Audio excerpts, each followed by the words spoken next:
E hoje, para que a gente tenha essa conversa super necessária e importante, vamos receber a nutricionista Isabela Carmona, que é especialista em comportamento alimentar.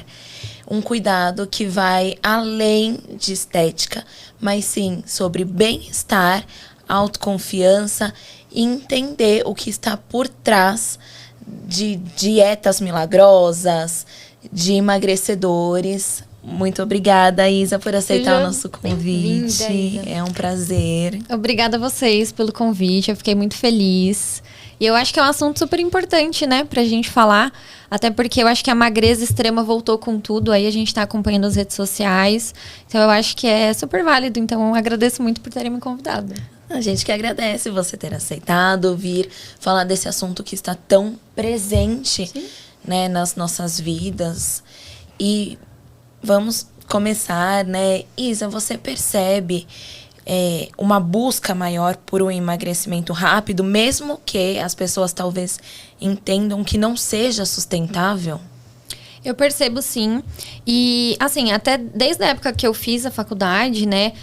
Logo nos primeiros períodos, que a gente falava muito sobre nutrientes, calorias, eu sentia um certo incômodo, porque eu sinto que as pessoas sabem o que elas precisam comer. Mas, de certa forma, eu acho que as pessoas não conseguem sustentar. E por que eu percebi isso também? E por que eu percebi isso? Porque eu percebo que as pessoas não conseguem sustentar. A gente sabe o que precisa fazer, mas na prática eu acho que envolve emoção, envolve muita comparação. E eu, pelo menos, cresci com a cultura da dieta, né? Acho que a gente é da mesma geração. Sim. Então, filme, revista, tudo isso a gente foi acompanhando e, de certa forma, a gente foi ensinado a viver nesses altos e baixos. Parece que a alimentação é sempre assim. Ou você tá muito focado, ou você tá muito desregulado e fica nesse extremo, né? Sim. E eu acho que ficou muito difícil, principalmente agora, a gente perceber que as pessoas, às vezes, perdem um pouco a mão quando a gente fala sobre emagrecimento. Sim. Então, as notícias recentes de que estão indo para o Paraguai pegar a canetinha, né? Exato. Sem saber qual é a procedência disso. É muito assustador. Quase um vale tudo, né? Sim. Tudo. Exato. Vale tudo pela magreza. Vale tudo para você se encaixar em um padrão. Sim. E isso me assusta, principalmente porque muitas pessoas normalizam o transtorno alimentar. Sim. Né? Então, para você ficar magro, a modinha do magras. Sim. E é comum você ver, estou com virose, mas eu sei que eu vou ficar magra. Sim. Então, se tornou uma busca pela magreza, mesmo que às vezes em forma de memes, a gente normalizar qualquer coisa para estar dentro do padrão. Sim. Mas eu acho que é muito isso. A gente cresceu assistindo filmes que tudo era voltado para o emagrecimento, transformação, né, de mulher, o antes e depois, tudo nesse sentido. Então, eu acho que a gente foi sendo ensinada, eu acho que principalmente as mulheres sofrem muito com essa cobrança, e agora também essa alta, né, da indústria wellness, esse bem-estar que está na moda, de certa forma, poderia ser interessante se não fosse preocupante, porque eu acho que muito do que está acontecendo hoje é essa cobrança.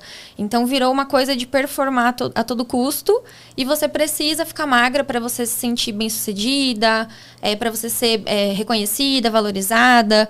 Então, eu acho que, de certa forma, a pressão vai aumentando, mas eu acho que em lugares diferentes, sabe? Sim. Agora com as redes sociais também, sim, com esse público mais jovem, né? Sim. Sim. E eu vi um vídeo seu que eu achei bem legal, que você postou, que você fala sobre a rigidez alimentar, onde sim, a pessoa tá ali vamos chamar de dieta, né? E ela come um doce, por exemplo, e ela se sente super culpada, eu boicotei, acabei com tudo. Sim. Isso chega para você na clínica, dessa culpa, essa rigidez? Chega o tempo todo, na verdade. Eu acho que muito por conta disso, que a gente aprendeu que certos alimentos vão te engordar e certos alimentos vão te emagrecer. Então, eu acho que esses dois extremos faz com que a gente sinta que aquilo ali é proibido. Então, tem até um estudo muito legal que eu sempre falo em consultório, que é assim, é um estudo que cita as mulheres francesas e as mulheres americanas. E é muito legal que o alimento que é colocado é o bolo de chocolate. Então, para as mulheres francesas, o bolo de chocolate era visto como uma celebração, uma festa, né, alegria. Já para as mulheres americanas, era visto como uma restrição, como uma coisa que vai te engordar. Então, eu acho que a forma que você está na sociedade, a forma que você vê esses alimentos é muito pior. Porque, de certa forma, quando você acha que é proibido, você vai se sentir descontrolada e você vai acabar comendo muito mais daquilo ali. Eu sempre falo que é assim, se eu te falar para não pensar no elefante rosa, o que você vai pensar? Já pensei. Exatamente. Exatamente. Então, eu acho que, assim, a diferença é clara. Eu acho que é a cultura, é a forma que você foi ensinada a ver a alimentação, certos alimentos. E eu acho que, principalmente, a mulher sofre muito isso, né? Em ambiente de trabalho. Então, às vezes, você comentou com alguém que você foi na nutricionista. E aí, você pega e vai comer alguma coisinha, um docinho. A pessoa fala, ué, mas você não estava de dieta? Então, essa cobrança parece que acontece de todos os lados, né? E é por isso, porque a gente sempre coloca aquele alimento como proibido. Eu acho que quando a gente... Eu falo por mim, eu sou paciente da Isa. Adoro. Somos. Somos. Às vezes eu fujo, gente. Desculpa. Eu também. É falta de vergonha na E é uma cara. coisa interessante, porque as pessoas fogem da nutricionista, né? Sim. Porque acha que a nutricionista vai julgar, vai falar, não, que você tá fazendo errado. E eu sempre falo desde o início que o objetivo ali é eu ajudar nas principais dificuldades. Então, estrutura, eu acho que a gente sabe o que precisa fazer, só que na rotina, no dia a dia, isso gera um custo mental. Então, o meu trabalho é reduzir esse custo mental para a pessoa. Então, organizar, às vezes, uma rotina. Hoje, no emagrecimento, a gente tem, em média, 23 sabotadores. Pensamentos, né?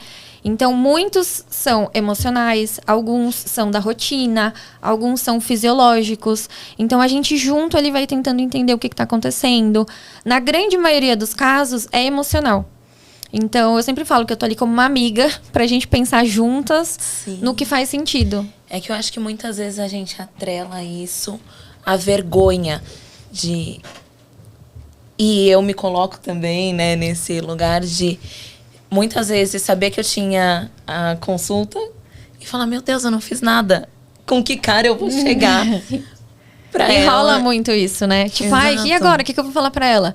Mas eu sempre falo, é aí que você tem que voltar. Porque é nesse momento que a gente tem que entender o que aconteceu de errado, por que não deu certo, né? Então, numa primeira consulta, eu sempre espero que a pessoa volte com muitas dificuldades.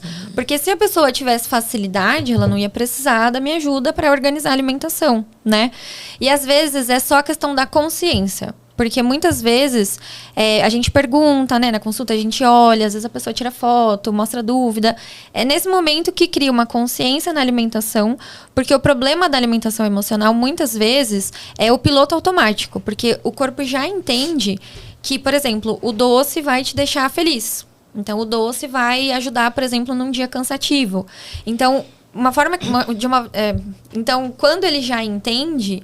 É muito, muito difícil a gente sair daquele cenário, né? E o piloto automático é isso, é você fazer as coisas às vezes sem pensar muito. E quando o primeiro cenário que a gente vê no consultório, que a gente tenta trazer, é a consciência. Para entender o contexto dessa ansiedade ou dessa questão emocional, para entender a escala, eu sempre falo, uma escala de 0 a 10, como que você se vê hoje? Porque eu acho que é isso, assim, às vezes a gente não presta atenção. E o meu trabalho ali como Nutri é também trazer essa consciência para a alimentação sem julgamentos, que isso é mais importante, né? Sim, tem toda uma questão de status, né? Tem. Principalmente nós mulheres somos muito cobradas em relação a isso. E por isso tem muitas dietas malucas com um monte de nomes estranhos. E a gente estava até conversando aqui nos bastidores de dietas que as pessoas fazem. Às vezes até conseguem um resultado, mas é algo que não dá para manter. A pessoa vai comer para sempre. Enquanto ela viver, ela vai ter uma alimentação. Então, se ela cria esse método radical, né, ela não consegue manter depois. E como você lida com pacientes que chegam, assim, que já tentaram aquele efeito... Chama, não sei na clínica se tem esse nome, isso é um senso comum de efeito sanfônico, a pessoa já emagreceu, engordou e fica oscilando sempre. Eu acho que a questão da dieta é uma coisa que não funciona. você fazer uma dieta não funciona. Por quê? Eu acho que sempre a gente vai pra aquela coisa que é muito restritiva. Então, tem vários tipos de dieta, né? Tem o jejum intermitente, que é muito famoso, que eu recebo um monte de gente que trabalha assim, que faz assim, né, com alimentação. Mas, assim, a dieta em si, ela te faz escorregar em algum momento. Porque a gente não vive o tempo todo olhando no papel que a gente tem que comer. Se a gente vai viajar, qualquer coisa que acontece, parece que o universo conspira contra a gente. Aparece 1000 eventos, né? Quando a gente fala, vou fazer uma dieta. Então, eu acho que muitas vezes eu tenho que... No momento que a pessoa chega, eu tenho que mostrar pra ela que é mais difícil ela ir por esse caminho do que ela tentar fazer algo que caiba na rotina dela, que atenda às preferências dela. E isso é o mais importante, porque quando a pessoa chega falando, porque a fulana fez a dieta X e ela emagreceu tantos quilos, quero fazer também. Aí eu tento mostrar para essa pessoa que, assim, essa pessoa emagrecer tantos quilos não quer dizer que aquilo tenha sido bem sucedido, porque a gente tem que analisar quanto tempo a pessoa manteve aquele peso. E muitas vezes é o que acontece, é o efeito sanfona. Então a pessoa fica sempre brigando com a balança. E toda vez que isso acontece, toda vez que ela desiste daquela dieta, ela se sente incapaz, ela se sente frustrada. Então já cria uma relação muito ruim com os alimentos. E eu acho que com a alimentação saudável, de maneira geral, é a mesma coisa da atividade física, né? A atividade física, muitas vezes, ela é vista como punição. Então, quando a gente pensa, eu engordei um pouquinho, eu preciso fazer atividade física, você já coloca aquilo ali como uma coisa negativa. Então, você já vai pensando que você tem que compensar aquele bolo lá que você comeu, sei lá, no final de semana.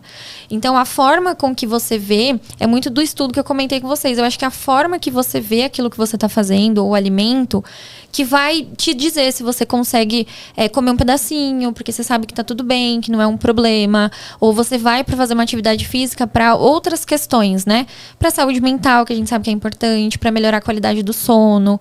Então, quando essa pessoa vem, muitas vezes ela tá muito focada na balança. E eu sempre gosto de perguntar outras coisas, né? De dar ênfase em outras coisas. Sono, a questão da água, que é muito importante também, a questão da atividade física, a questão de você se sentir disposta. Porque às vezes você pergunta, e aí, atividade física, tá gostando? Ai, não tô. Tô indo por obrigação. E não emagreci nada. Aí é uma queixa, né? Milagre, né? Sim. Mas aí eu pergunto, mas e aí, você tá se sentindo mais disposta? Tô me sentindo mais disposta, tô dormindo um pouco melhor. Então, eu gosto sempre de trazer o foco também para outras coisas e não para balança, porque a gente sabe o quanto isso pode ser complicado, né? Quando a gente fica só olhando para os números. E isso é perigoso também, a longo prazo, né? E essa questão de entender o alimento como vilão.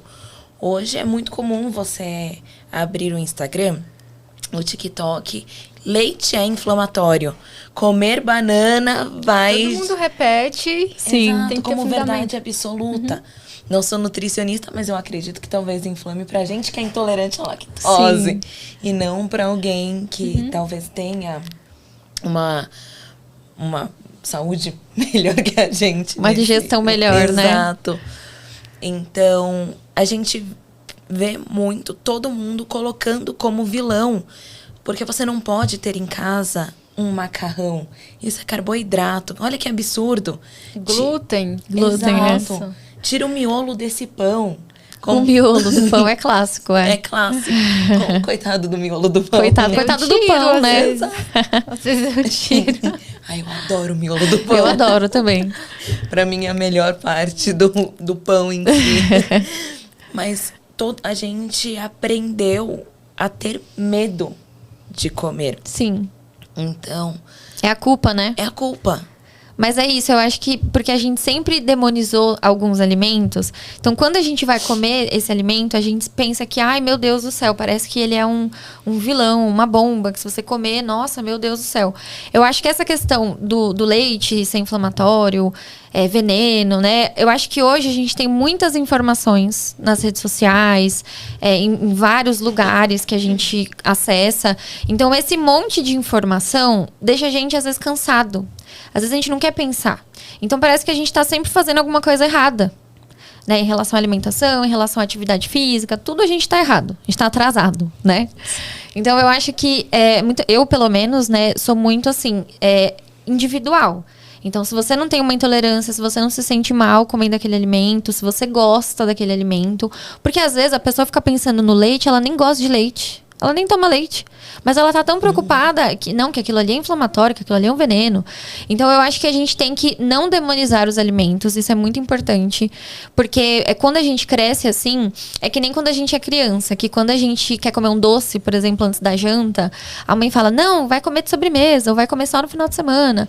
É importante, obviamente, a gente ensinar uma criança o que é saudável, o que não é. Mas a gente já ensina que aquilo ali é uma recompensa. Então, se você se obedecer, eu te dou isso o doce. É bem sutil, né?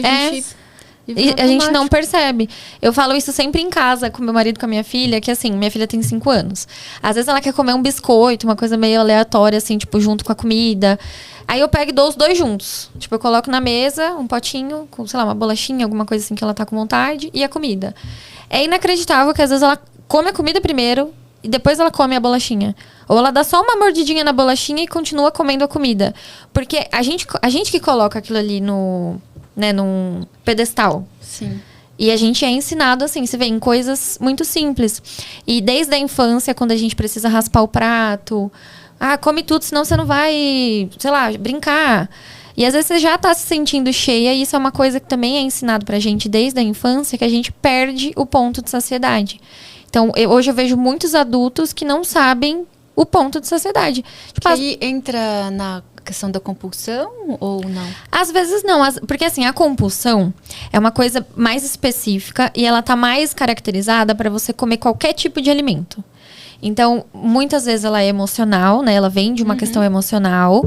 Mas tipo assim, é uma coisa muito específica mesmo. Então, assim, qualquer coisa que a pessoa achar, ela come. Então, ela vai comer comida gelada. Não é pelo prazer que ela come, sabe? Já a fome emocional, que a gente fala, que são os impulsos alimentares, a gente escolhe. Então, muitas pessoas chegam falando, eu tenho compulsão. Muitas vezes não é compulsão, é porque às vezes a pessoa come rápido demais, a pessoa sente culpa em comer doce. Então, ela já relacionou que ela quer comer o doce e aquilo ali é uma recompensa para ela. Mas eu digo na questão da saciedade, porque muitas pessoas comem rápido e muitas pessoas não sabem a hora de parar. Porque, primeiro, que tá comendo rápido. Segundo, que não presta atenção. Às vezes tá no celular, às vezes tá trabalhando enquanto come. Ou, às vezes, é inconsciente. A pessoa pensa que aquilo ali é proibido. Então, ela já come tão rápido, parece que ela nem assimila, sabe? Uhum. Então, muitas vezes a gente tem que aprender de novo. Qual que é o meu ponto de saciedade? As pessoas pensam que é o momento de abrir o botão da calça, né? Vou no rodízio, na hora que eu abrir o botão da calça, tô satisfeita. Tem alguma... Eu perguntando dicas mágicas, a gente escuta isso todo dia na clínica, mas existe... Como saber o ponto da saciedade? Como, né, para quem perdeu essa sensibilidade à alimentação, como... É assim, a gente primeiro tem que identificar a fome física. Então, a fome física é aquela bem característica que é a barriga ronca. E muitas pessoas, às vezes, também não percebem isso. Porque, às vezes, tá na rotina, tá distraído. Aí, você tem que ficar se policiando. E, às vezes, são pessoas que pulam muitas refeições. Aí, chega na próxima refeição. Esse é um dos sabotadores na questão do emagrecimento. Você chega na próxima refeição, você tá com muita fome. Então, você não percebe, você não escuta seu corpo. Aí, quando você não está com essa fome física, você tá comendo ali, você já tá se sentindo bem... É o momento que você pode parar de comer. Quando você passa do ponto, que é o momento de você querer abrir o botão da calça, às vezes comeu rápido demais, às vezes tomou, sei lá, muito líquido com a comida, você vai ficar se sentindo mais cheio. Aí que você abre margem, por exemplo, para questões de digestão, né? Então, refluxo, aí você se sente mal depois porque você comeu demais. E aí também abre a margem para outros transtornos alimentares, né? Entendi. Sim. E... enquanto na época da faculdade, até depois, quando eu comecei a entender melhor e fui estudar sobre transtornos alimentares, eu descobri uma série de transtornos que a gente nem ouvia falar. E a forma que cada um pega nas pessoas. E, por exemplo... quando você comentou dessa questão de eu como qualquer coisa numa compulsão, quando fiz o curso, ela falava que tem gente que chega a dissociar. A pessoa sai do corpo, ela dissocia, ela não lembra o que ela comeu, ela tem momentos de dissociação. E quando ela volta, ela se depara com um tanto de coisa que comeu. Sim. De relatos de comer em manteiga, de colher, como se fosse. Sim. E quando voltavam... Você vê que não são coisas palatáveis, né? Não são coisas que você sente prazer comendo. Tem casos, por exemplo, vocês trabalham, acho que, com pacientes, assim, e muitas vezes, né? Mas teve um paciente que ele passou a vida toda com família, familiar, né? Nunca morou sozinho. Quando ele foi morar sozinho, ele não conseguia ficar em casa. Porque ele comia tudo que estava na geladeira. E ele evitava ficar em casa porque ele comia tudo que estava na geladeira. Ele esvaziava a geladeira. Então, você vê, é uma questão que eu sempre indico a terapia, porque também, quando a gente fala de comportamento alimentar, a gente fala muito de emoções, mas é muito importante ter esse acompanhamento multidisciplinar para conseguir aliar, né, uma coisa com a outra, porque muitas vezes isso vem da infância, isso vem de alguma questão que a pessoa às vezes nem percebeu, e ali na terapia ela vai descobrir. Então, é muito complexo mesmo essa questão da compulsão. E as pessoas confundem muito hoje em dia a questão da compulsão com a questão da fome emocional. Sim, e se a gente pensa, faz muito sentido a gente confundir. Faz. Né, quando a gente comer muito. Tem uma linha tênue, parece, né? Entre os... Exato. Eu brinco que é a minha comida conforto. Então, eu vou recorrer a ela para que... O eu mereço. O eu mereço. É um perigo, eu mereço. A gente merece tudo, né? Exato. Então... Hoje, por exemplo, nossa, eu mereço comer uma comida boa porque eu tô rouca. Então, eu preciso de um motivo nenhum. Se não tem, a gente inventa. É o tal do final de semana, né? Exato. Tipo, é sexta-feira, parece que o corpo, assim, ele já emite um sinalzinho, ó, sexta-feira tá liberado, segunda-feira a gente volta. Porque eu acho que é isso, a gente fica sempre no extremo. Então, na semana, a gente passa a semana comendo filezinho de frango, comendo qualquer coisa, tá tudo bem, sem prazer. E aí, final de semana, a gente quer... Opa, peraí, deixa eu sentir um prazer com a alimentação. E é, às vezes, quando a gente perde a mão. Que a gente quer comer tudo de diferente em 2 dias. Uma janela aberta, aproveita, né? Exato. Eu lembro até que no curso, eles usavam uma frase que era... A restrição gera compulsão. Sim. Porque... Eu não vou comer o meu bolinho agora, que é segunda, para não quebrar a dieta. Mas eu vou chegar no final de semana, eu vou comer um bolo inteiro. Sim. Porque eu não sei quando eu vou comer o bolo de novo. Então, era muito uma questão de... Eu prefiro que você coma um pedaço de bolo agora, do que você coma o bolo inteiro no final de semana. E a gente perceber esses detalhes é outra coisa. Ou ter comida sempre pronta na geladeira. Sim. Deixar já tudo... Que é um dos sabotadores. É você não ter alguma coisa ali pronta. Que aí você deixa o seu humor do momento decidir o que você vai comer. Então aí você entra no iFood, você entra lá nos aplicativos, escolhe o que você quer comer. Aí vai ser o seu humor do momento que vai decidir. E uma coisa também que acontece muito... Isa, você falou de um tópico que eu achei bem interessante e acho importante a gente falar sobre isso, que é o jejum intermitente. Porque tem, né, pessoas que apoiam, teóricos que falam que ok, outros não. O que você pensa sobre isso? Eu sempre explico que, assim, o jejum, principalmente, a maioria das pessoas fazem para o emagrecimento. E muitas pessoas sustentam o jejum porque falam que, porque eu eliminei tantos quilos, pra mim foi maravilhoso, tal. Tem a questão de renovação celular, tem uma série de questões, né? É muito, eu acho que se fala demais do jejum intermitente, mas na verdade, não tem nenhum estudo que fale assim, o jejum intermitente é a melhor estratégia. Sabe, é que nem o treino em jejum. Eu acho que cada pessoa, ela responde de uma forma diferente. Uma pessoa que ela pensa em comida o tempo todo. Uma pessoa... Por exemplo, eu vou falar... No meu caso, assim, eu gosto de tomar café da manhã. Às vezes eu faço um lanche da manhã, eu gosto de almoçar. Pra mim, o jejum funcionaria? Não funcionaria. Porque me faz pensar em comida. Porque eu sinto a fome física acontecendo ali. Então, tem pessoas que às vezes esquecem de comer, né? Tem essa questão. Mas às vezes a gente tem que entender o cenário da outra refeição que ela vai fazer. Então... Quando a pessoa faz o jejum, ela fica pensando, o que eu vou fazer para quebrar o jejum? E às vezes a pessoa come muito, às vezes ela não come algo interessante, nutritivo para ela. E a única coisa que acontece ali é você fazer uma restrição calórica. Você consegue fazer uma restrição calórica no seu dia fazendo café da manhã, almoço, janta. Eu fico muito cansada se eu não como de manhã, sabe? Mais sonolenta. Então, isso tudo tem que ser levado em consideração, sabe? Então, eu não prescrevo jejum intermitente, nunca prescrevi. Eu não acho que tem tanto benefício assim que compense. Mas as pessoas que gostam, muitas vezes ela vem, não, porque eu não vou jantar. Aí você tem que desconstruir um pouco, né? Mostrar que não, que você pode comer. Que é o medo, eu acho, de comer, né? E isso é um problema muito sério. Porque isso está bem relacionado com o transtorno. Então, eu acho que a gente se perde um pouco aí. Tipo, será que é bom por conta do excesso de informação? Aí a gente pensa, eu tô atrasada, vou fazer isso aqui que tá todo mundo fazendo. Mas aquilo ali pode mais te atrapalhar do que te ajudar.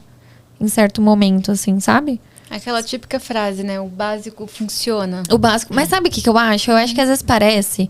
Eu vejo muitas pacientes que fazem o básico, come bonitinho ali o que gosta de comer, às vezes come um docinho, faz uma atividade física que também tem aquela coisa do extremo, né? Tem que performar muito, tem que fazer todos os dias.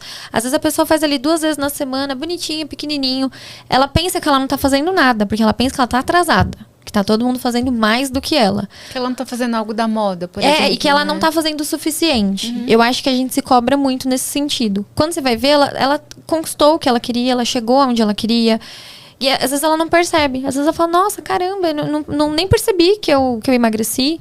Porque acha que talvez, se não tiver sofrimento... Se não tiver sofrimento, é isso. Então não Eu acho que a gente foi funcionou. ensinada que a gente tem que sofrer. Que a gente tem que passar fome. E a gente foi ensinada, né? Se você for puxar tudo que a gente aprendeu de alimentação, dieta de celebridade, a celebridade não podia ter uma celulite, que ela era massacrada. Isso em tempos de revista, né? Que a gente tá entregando a idade aqui. Agora, em tempos de rede social, também. Hoje a gente vê, por exemplo, muitas influencers, muitas pessoas que são conhecidas nas redes sociais que aparentam, às vezes, ter mais idade do que ela tem. Porque hoje normalizou o procedimento, normalizou o excesso de atividade física. Então, eu acho que isso é muito complicado, né? Quando a gente pensa, assim, a longo prazo, sabe?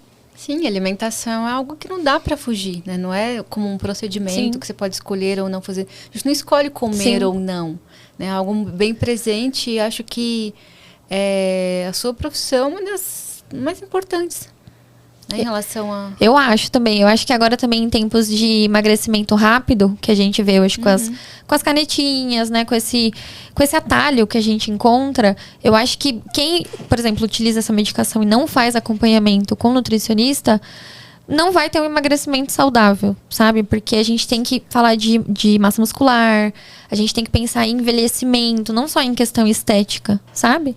Sim. E é muito comum a gente perceber que as pessoas reclamam muito que sobrou pele. Mas sobrou pele. Você vai investigar, ela não faz um exercício, não tem um acompanhamento, porque o fulaninho começou a utilizar, e se tornou disseminou tão rápido, que isso é muito bom, que as pessoas começaram a pular etapas. Sim. Então, não passam com endócrino, não passam com nutricionista, não fazem exames para saber se falta alguma vitamina, se é um cortisol que está alto. Não, eu só tomo porque fulana disse, e é fácil comprar. Ainda mais agora que a gente pode comprar do Paraguai, por exemplo, sem saber a procedência. Pois é. Eu já ouvi relatos de gente, de personal aplicando na academia. É porque eu acho que hoje essa indústria, né, do bem-estar, eu acho que visa o lucro, obviamente, porque a gente vive num mundo capitalista. Mas eu acho que não tem nada a ver com saúde, assim, sabe? Porque isso não é uma coisa que vai levar saúde pra pessoa, né? E quando a gente pensa numa medicação, é o caso, por exemplo, da bariátrica, que quando lançou também foi um boom, um monte de gente fez, todo mundo queria fazer. Hoje eu atendo muitas pessoas que fizeram a bariátrica muitos anos atrás e às vezes tiveram um reganho de peso, ou às vezes lidam pra sempre com deficiência nutricional. Porque uma vez que você perde metade do seu sistema digestivo, você não consegue absorver muitos nutrientes, né? Então, às vezes a gente lida com o reganho. E é o que a gente também tá vendo agora, né? Com a questão das canetinhas. Eu acho que só modernizou a situação. Mas você não tá tratando a causa, né? O que tá te fazendo não conseguir se controlar em relação à alimentação? Eu acho que pode ser muito útil. É um tratamento muito avançado, né? Pra questão da obesidade. É importante a gente ter esse avanço da medicina em relação a isso. Mas não é uma coisa isolada, né? A alimentação envolve muitos fatores, né? Como a gente falou aqui, emocional, rotina. Então, se a gente não aprende o que a gente tem que fazer, se a gente não ensina ali pro nosso cérebro o que a gente vai fazer nos momentos de estresse, de cansaço, não adianta muita coisa. Sim. Né? E tem uma clássica frase que eu acho que deve chegar muito para você também, assim, mas na época da minha avó fazia isso, não tinha problema. Sim. Né? Porque hoje em dia é um boom de processados. Sim. Né? Nossa, então, sim, tem muita diferença. Sim. Eu vejo muito disputa de manteiga ou margarina. Eu acho que também agora dos proteicos, né? Que agora tudo é proteico no mercado. Sim, tudo é proteína. Tudo. Porque eu acho que hoje as pessoas sabem que a proteína é importante, porque a gente fala muito de massa muscular, a gente fala de envelhecimento, né? A questão estética. Como a gente falou também, as pessoas querem fazer atividade física também para mostrar que elas são bem-sucedidas, que elas têm tempo para cuidar do corpo. É uma questão de status, é status, não é só a saúde. É status. A pessoa, a gente normalizou, né? A pessoa acordar 4 horas da manhã para fazer uma atividade física. E aí a gente vê alguém, a gente se compara. Meu Deus, mas eu não acordei 4 horas da manhã. Tô errado, né? Tô errado, tô atrasado. Exato. A pessoa já treinou, já fez e aconteceu, eu ainda tô acordando. Sim. Então a gente já acorda perdendo. Exato, e a gente não percebe muitas vezes que a gente só vê nas redes sociais o que querem mostrar pra gente. Exatamente. É uma fração do dia da pessoa. Não é... A gente não sabe o porquê. E aquela pessoa vai todo dia, faz isso todo dia? Não, eu acho que vai, porque assim, às vezes ela só vai pra postar também. Sim, tem a gente tem aquilo, né? Tipo, se eu não postei, parece que eu não tô fazendo o que eu tinha que fazer. Olha que loucura, né? Sim. E eu sempre falo isso pra minha filha, porque quando eu era criança não tinha celular, não tinha rede social. A gente falava com as pessoas, a gente tinha que ligar. E hoje em dia a gente vê o que a gente quiser, a gente abre lá YouTube, a gente conhece um monte de gente que a gente não conheceria. E aí a gente acaba se comparando, né? Não tem como. Exatamente. A rotina do outro parece... Parece mais... A grama do vizinho é mais verdinha do que a nossa. Exatamente. Sempre parece. E é muito doido a gente ver como a nossa rotina influencia. Sim. Eu lembro que nas primeiras vezes que eu comecei a passar com a Isa, eu não tinha horário de almoço. Eu emendava e aí chegava no final do dia, eu não queria comer um arroz e feijão. Eu queria comer um McDonald's, uma coxinha. Eu queria algo rápido. E ela falou, você precisa ter um tempo pra bloquear comer. A agenda. Eu falava, bloqueia sua agenda, tem que almoçar. Exato. E agora eu faço questão, e eu já bloqueei 2 horários na minha agenda pra eu não ter que comer com pressa. Então, o meu horário de almoço se tornou sagrado, não conte comigo, do meio-dia às 2 horas. Tipo, tem um compromisso. Nem fala que vai almoçar, não, olha, eu tenho um compromisso, não dá. Exatamente, que é comer, e comer com calma. E começar a fazer as coisas mais em casa, não pedir tanto iFood. Então, eu quero um hambúrguer, eu faço na minha própria casa. Você perceber que a sua rotina impacta a forma que você enxerga a comida, que você enxerga todo o contexto antes do comer, é muito interessante, é muito importante. Sim. E eu acho que às vezes a gente não percebe, né? Eu vejo muitas pessoas que começam o dia, não, hoje eu vou comer saudável. Então, começa o dia ali, às vezes, com aguinha com limão, um negócio bonitinho. E aí, quando vai ver, comeu pouquíssimo no decorrer do dia. Chega à noite, a pessoa tá morrendo de fome, tá cansada. E aí, ela não consegue comer uma coisinha, né, ok ali, que a gente acha que é mais nutritiva, mais levinha pra dormir. Então, é o que a gente falou, a restrição. E, às vezes, a regra muito rígida que a gente coloca é o nosso pior inimigo. Sim. Porque é onde a gente vai acabar... A gente não vai sustentar. Uma hora vai quebrar essa regra, aí vem a culpa porque quebrou a regra. Sim. É um ciclo de sofrimento, A gente fica sofrendo. Exato. Exatamente. Por quê, né? Exatamente. Por que precisa ser assim? Tão Exato. complicado. E não precisa. Não precisa. Temos você. Exato. Mas se a gente pudesse ir, ficava aqui mais horas, né? Nossa, tá Nath, muito é bom. muito interessante. A gente já falou isso na gravação anterior. E com você, da mesma forma, tem que ter a parte 2. Porque tem muita coisa pra falar. Vamos pra parte 2. Com certeza. Nossa, é muito interessante a gente desmistificar a nutrição. E eu fico muito feliz em poder fazer isso. Eu acho que o meu trabalho, eu entendi que a questão do comportamento alimentar é importante. A gente precisa olhar para essa parte ao invés de ficar olhando só para dieta. Porque eu acho que a gente sabe o que a gente tem que comer.